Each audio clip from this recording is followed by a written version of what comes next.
За өнөөдөр харин 知道认识 хоёрын ялгааг сурнаа. Дараагийн удаа дун минбай хоёрыг үзнэ шүү. За 知道. За 知道гэхээр мэдэх гэсэн үг тийм ээ. 认识 бас мэдэх таних болно.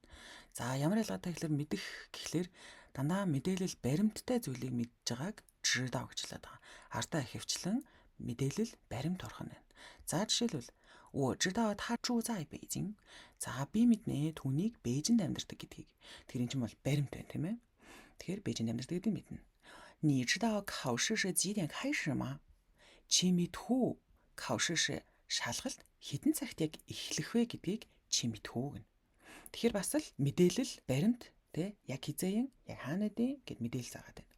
Та 不知道这件事гэнэ.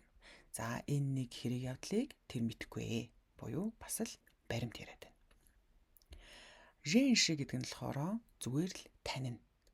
Хараад танина те тэр хүнийг ингээд таньдаг. Өө тань штэ мэдэн штэ. Эсвэл ямар нэгэн тэмдэг танихыг 认识 гэж хэлээд байгаа. Хойноосоо ихэвчлэн хүн үсэг зам ч юм уу те ордог байна. За жишээлбэл 我认识他би түүнийг мэдэн штэ. Та шуугаад түншээ. Тэр чинь манай ангийн хүүхэд байхгүй юу? 你认识那个老师吗? За чи тэр багшийг нөгөөнийг буюу тэр нэг те нөгөөний багшийг тэр багшийг таних уу гэнэ. Тэгэхээр бүр сайн мэдээж энэ тэр биш зүгээр гаднаас нь хараад таних те тэмдэг таньж байгаа юм шиг те. За 我还不认识很多汉字. За би бас мэдгүй байсаар л байгаа. 很多汉字 маш олон ханзыг. 很多汉字 маш олон ханзыг мэдгүй байсаар л байгаа. Хай гэдэг нь бас нэмээд буюу тэгсээр л танихгүй байсаар л байгаа гэх юм. Тэгэхээр ханзыг бид нэр гаднаас нь хараад тэмдэг таньж байгаа юм шиг. Тэгээ энэ ханзыг хараад энэ хан гэдэг ханз байна, энэ зы гэдэг ханз байна гэж таньж мэднэ гэж хэлэх юм бол 我认识这个汉字 гэж хэлэх юм байна. За энэ хоёрыг хоёулангийн нэг өгүүлбэрт оруулаад хэдүүлээ уншиж үзье. 我认识一个女孩. За би бол нэгэн охин мэднэ. Таньнаа. Тэ хараад тань гаднаас нь мэднэ. Би тэр нэг охин мэддэг. 但是 гэхдээ 我不知道. За одоо нөгөө хойноосоо баримт ярьж эхлэх чинь те 我不知道би мэдхгүй. 他是哪个国家的?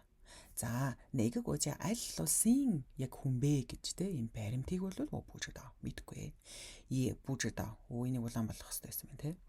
也不知道 бас мэдгүй. 他的电话号码.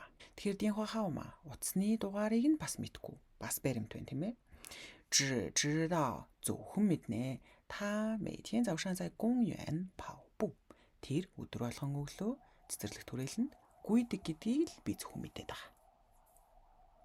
За тэгэхээр та хэд өөрсдөө энэ харилцан яриан дээр 知道认识 хоёрын аль нь орох вэ гэдгийг өөрсдөө хийгээд үзээрэй.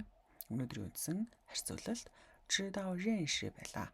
Дараагийн хичээл дээр дун минбай энэ хоёрыг үзчихэд дараа нь энэ 6 зургуулынгийн зэрэгцүүлээд хэдүүлээ нэг дасгал ажиллана. Окей.